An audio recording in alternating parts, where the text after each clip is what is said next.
Picture this scenario. You walk into a luxury car dealership and drop $60,000 on a brand new BMW. The leather seats smell incredible, the engine purrs like a contented cat, and for exactly 14 days, you feel like the king of the highway. But by day 15, something strange happens. That intoxicating new car feeling starts to fade. The leather doesn't smell quite as magical anymore. The engine sound becomes just background noise. And suddenly you realize that this expensive piece of metal sitting in your driveway isn't making you any happier than your old Honda Civic did. Welcome to the Hedonic Treadmill, my friends. And today we're diving deep into one of the most misunderstood relationships in human existence, the connection between money and happiness.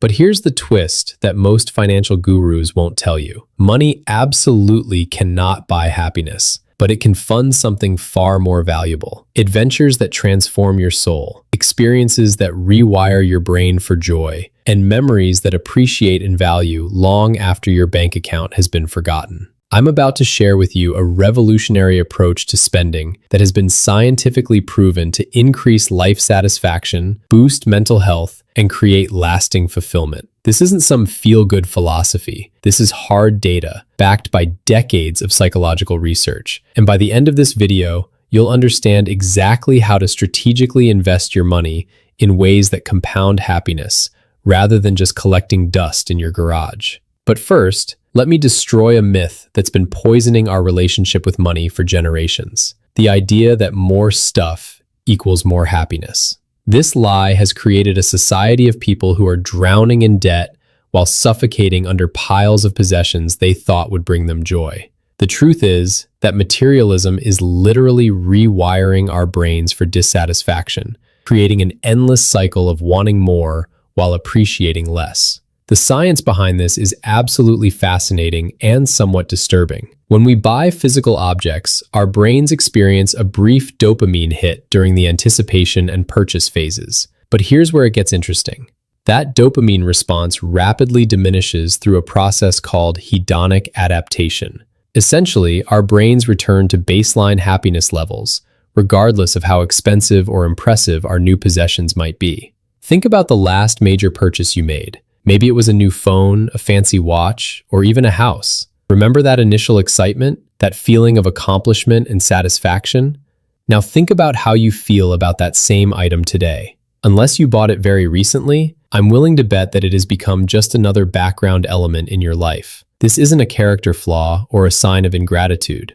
This is basic human psychology operating exactly as designed. But experiences operate on a completely different neurological pathway, and this is where the magic happens. When we invest in experiences rather than objects, our brains process these investments in ways that actually increase happiness over time, rather than decreasing it. This phenomenon has been studied extensively by researchers like Dr. Thomas Gilovich at Cornell University, who discovered that experiential purchases provide more lasting satisfaction than material purchases. The reasons for this are both simple and profound. First, experiences become part of our identity in ways that possessions never can. When someone asks you to describe yourself, you don't typically start listing your belongings. You tell stories about places you've traveled, skills you've learned, adventures you've survived, and people you've met along the way. These experiences literally become woven into the fabric of who you are as a person. Second, experiences are immune to unfavorable comparisons in ways that material goods are not. If your neighbor buys a bigger house or a nicer car, it can diminish your satisfaction with your own possessions.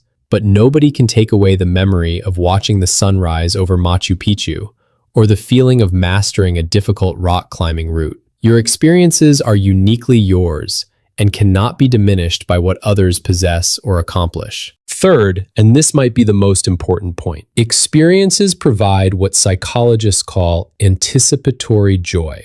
While we're planning a trip or learning a new skill, our brains are already beginning to generate happiness. This means that experiential investments actually start paying dividends before we even spend the money, creating a longer period of enhanced well-being. Now let me share something that might challenge everything you think you know about smart financial planning. Traditional financial advice focuses heavily on accumulating wealth for some distant future retirement, when you'll finally be free to enjoy life. But this approach contains a fundamental flaw that millions of people discover too late. Life is happening right now, and the assumption that you'll be healthy enough and motivated enough to enjoy elaborate experiences in your 70s or 80s is optimistic at best. This doesn't mean you should abandon all financial responsibility and blow your paycheck on weekend trips to Vegas. What it means is that you need to strategically allocate a portion of your income toward experiences that will enhance your life today while still building for tomorrow. Think of this as diversifying your happiness portfolio, just like you would diversify your investment portfolio.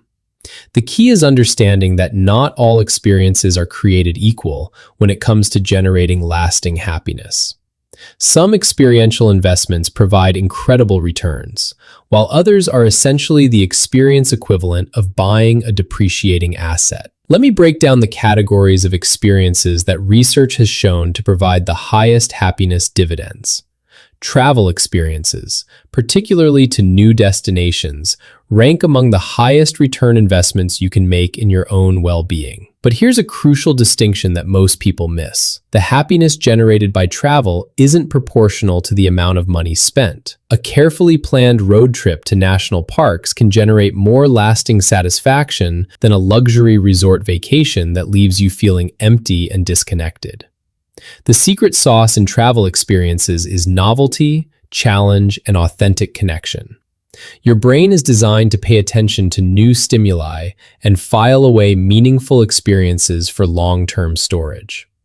When you expose yourself to different cultures, landscapes, and ways of living, you're essentially upgrading your mental software with new perspectives and capabilities. I want to share a personal example that illustrates this perfectly. 5 years ago, I had a choice between buying a top-of-the-line gaming setup that would have cost about $3,000 or using that money to fund a 2-week backpacking trip through Southeast Asia. The gaming equipment would have provided maybe 6 months of enhanced entertainment before becoming routine. The travel experience is still generating happiness today through memories, friendships, and perspectives that fundamentally changed how I see the world. Learning experiences represent another category of high-return happiness investments. When you invest in developing new skills, whether that's learning a musical instrument, mastering a craft, or becoming proficient in a sport, you're building what psychologists call mastery capital. Unlike material possessions,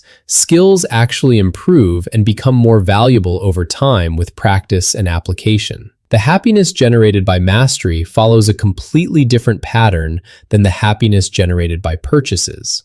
Instead of an initial spike followed by decline, skill development provides an ongoing sense of competence and growth that can last for decades. Every time you play that guitar, speak that foreign language, or execute that perfect golf swing, you're accessing a source of satisfaction that you built through strategic investment. Social experiences might provide the highest return on investment of any category. Humans are fundamentally social creatures, and the quality of our relationships is the strongest predictor of overall life satisfaction, according to the Harvard Study of Adult Development, which has been tracking human happiness for over 80 years. When you invest money in experiences that strengthen relationships or create new connections, you're funding the foundation of long-term well-being. This could mean planning elaborate trips with friends, but it doesn't have to involve major expenses. Some of the most valuable social experiences are surprisingly affordable. Hosting dinner parties, organizing hiking groups, taking cooking classes with your partner, or joining clubs focused on shared interests can all generate significant happiness returns while building your social capital. Adventure experiences occupy a special category because they provide multiple types of happiness dividends simultaneously. When you invest in activities that involve some degree of physical challenge or controlled risk, like rock climbing, whitewater rafting, or wilderness camping, you're accessing several psychological benefits at once. You're building confidence through overcoming challenges, creating vivid memories through novel experiences, and often strengthening relationships through shared adventures. The confidence-building aspect of adventure experiences is particularly powerful and undervalued. When you prove to yourself that you can navigate challenging situations, handle discomfort, and push through mental barriers, you're building what psychologists call self-efficacy. This enhanced belief in your own capabilities doesn't just make you happier during the adventure itself. It creates a foundation of confidence that improves your performance and satisfaction in every area of life. Now let's talk about the practical side of implementing this strategy, because understanding the theory is useless without a clear action plan. The first step is conducting an honest audit of your current spending patterns. Most people are shocked when they actually track where their money goes for a full month. You'll probably discover that you're already spending significant amounts on things that provide little to no lasting happiness. Those daily coffee shop visits, impulse purchases on Amazon, subscription services you forgot you had, and restaurant meals that you don't even remember eating are all opportunities to redirect funds toward experiential investments. I'm not suggesting you eliminate all spontaneous spending or live like a monk. I'm suggesting you become intentional about allocating a specific percentage of your income toward experiences that will actually enhance your life. A good starting framework is the 50-30-20 rule with an experiential twist. 50% of your income covers essential expenses like housing, food, and transportation. 20% goes towards savings and debt repayment. But instead of spending the remaining 30% on whatever catches your fancy, you strategically allocate at least half of that discretionary income toward experience investments. This means that if you have $1,000 in monthly discretionary income, you're committing $150 toward experiences that will generate lasting happiness. This might fund a weekend camping trip one month, a cooking class the next month, and part of a larger travel adventure that you're saving toward over several months. The budgeting process for experiences requires a different mindset than traditional financial planning. Instead of focusing solely on minimizing costs, you need to optimize for happiness return on investment. Sometimes this means spending more money to ensure an experience is truly transformative, rather than just checking a box on your bucket list. For example,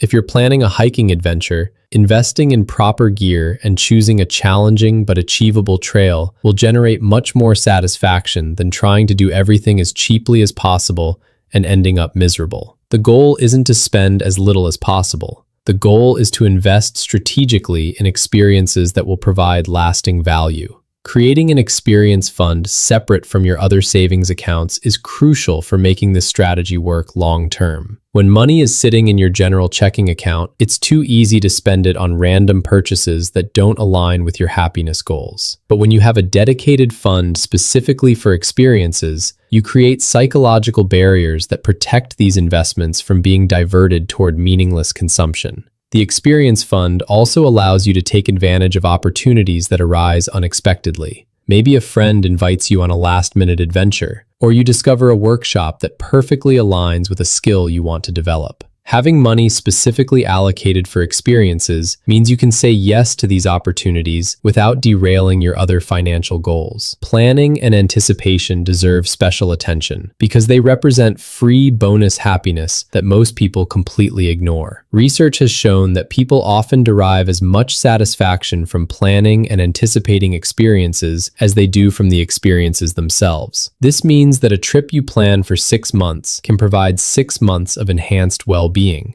rather than just the happiness generated during the trip itself. The key is to balance planning with spontaneity. You want enough structure to ensure your experiences are well executed and meaningful, but not so much planning that you eliminate the possibility of serendipitous discoveries and adventures. Some of the most transformative experiences happen when we're forced to adapt to unexpected circumstances or when we stumble upon opportunities we never could have planned for. Documentation plays a surprising role in maximizing the happiness return from experiential investments. I'm not talking about becoming obsessed with social media posts or spending your entire adventure behind a camera lens. I'm talking about intentionally creating artifacts that will help you re-access the positive emotions associated with your experiences long after they're over. This could be as simple as keeping a travel journal, collecting meaningful souvenirs, or taking a few thoughtful photos that capture the essence of an experience rather than just documenting that you were there. The goal is creating triggers that will transport you back to positive emotional states when you encounter them months or years later. The social aspect of experience sharing amplifies happiness in ways that sharing material purchases never can. When you tell someone about your latest gadget purchase, the conversation usually lasts about 30 seconds. But when you share stories about meaningful experiences, you're essentially reliving those experiences and allowing others to participate vicariously in your adventure. This social sharing serves multiple functions beyond just entertainment. It strengthens relationships by giving others insight into your values and interests. It inspires others to pursue their own experiential adventures, and it reinforces your own positive memories by articulating what made specific experiences meaningful. Building experience diversity into your portfolio is just as important as building asset diversity into your investment portfolio. Different types of experiences activate different neural pathways and provide different types of satisfaction. A well-rounded experience portfolio might include solo adventures that build independence and self-confidence, social experiences that strengthen relationships, learning experiences that develop competence, and physical adventures that build resilience and confidence. The timing of experiential investments matters more than most people realize. Research has shown that experiences are most satisfying when they're distributed over time rather than clustered together. This means that planning one meaningful experience per quarter is likely to generate more total happiness than cramming 4 similar experiences into a single month. And this distribution effect also applies to the scale of experiences. Rather than saving up for one massive adventure every few years, you'll probably be happier investing in a mix of smaller, regular experiences supplemented by occasional larger adventures. The regular experiences provide consistent happiness boosts throughout the year, while the larger adventures create peak moments that become significant life memories. Let's address the elephant in the room that stops many people from implementing this strategy effectively. The fear that investing in experiences is financially irresponsible or represents a lack of discipline. This concern usually comes from people who have been taught that any money not going toward traditional savings or material assets is somehow wasted. This mindset treats happiness as a luxury rather than recognizing it as a fundamental component of a well-lived life. The reality is that people who are satisfied and fulfilled are more productive, more creative, and ultimately more successful in their careers and relationships. Investing in your own well-being isn't selfish or irresponsible. It's strategic. Moreover, many experiential investments actually provide practical returns that justify their costs. From a purely financial perspective, learning new skills can enhance your earning potential. Travel experiences can expand your professional network and cultural competence. Physical adventures can improve your health and reduce medical costs.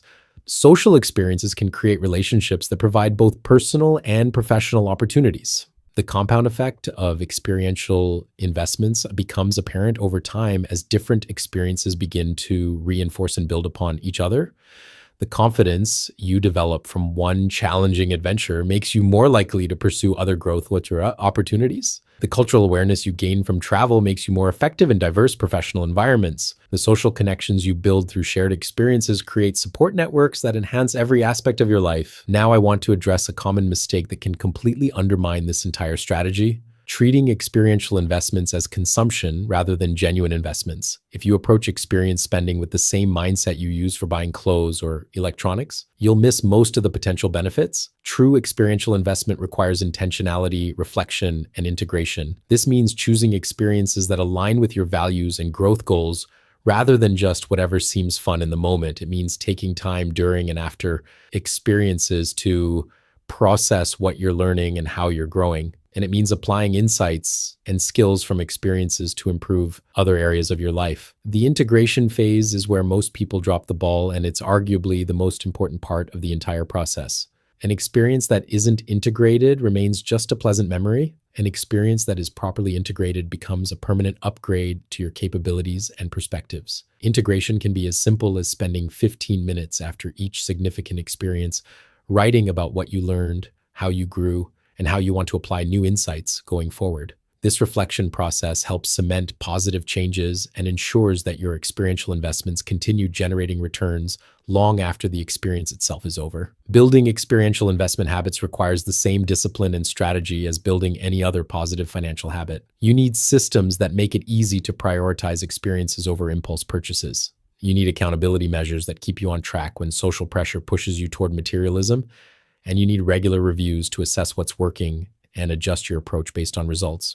One effective system is creating an experience wish list that you update regularly and reference before making any significant purchases. When you're tempted to buy something expensive but ultimately meaningless, you can review your list and redirect that money toward an experience that will actually enhance your life. The accountability aspect can be as simple as finding friends or family members who share similar values and regularly discussing your experiential goals and experiences with them. When you know you'll be asked about your latest adventures and growth, you're more likely to prioritize experiences that you'll be excited to share. Regular review sessions, perhaps quarterly, allow you to assess which types of experiences are providing the highest happiness returns and adjust your allocation accordingly. You might discover that solo adventures resonate more with you than social experiences, or that learning experiences provide more lasting satisfaction than travel experiences. This data should inform your future investment decisions. The long-term vision for experiential investing extends far beyond just having more fun or collecting interesting memories. The ultimate goal is building a rich, complex, and satisfying life that continues to provide meaning and joy even during difficult periods. When you have a foundation of meaningful experiences, developed skills, strong relationships, and proven resilience, you become much more resistant to the inevitable challenges that life presents. This resilience isn't just psychological comfort, it's practical preparation for an uncertain future. In a world where traditional career paths are becoming obsolete and economic security is increasingly elusive, your experiences and capabilities become your most valuable assets. The confidence you've built through challenges, the relationships you've cultivated through shared experiences, and the skills you've developed through intentional learning create a foundation that no economic downturn or industry disruption can take away. As we wrap up this deep dive into strategic happiness investing, I want you to consider one final perspective that ties everything together. Traditional financial planning is built around the assumption that life satisfaction comes primarily from security and accumulation. But security without adventure becomes stagnation, and accumulation without experience becomes meaningless. The most satisfied people aren't those with the biggest bank accounts or the most expensive possessions. They're the people who have learned to balance security with adventure, accumulation with experience, and planning with spontaneity. They understand that money is a tool for creating a meaningful life rather than an end goal in itself. Your assignment moving forward is simple, but not easy. For the next 30 days, track every dollar you spend and categorize each expenditure as either contributing to long-term happiness or providing temporary pleasure. At the end of the month, calculate what percentage of your discretionary spending went toward experiences versus material purchases. If you're like most people, you'll be surprised by how much money you're spending on things that provide little lasting value.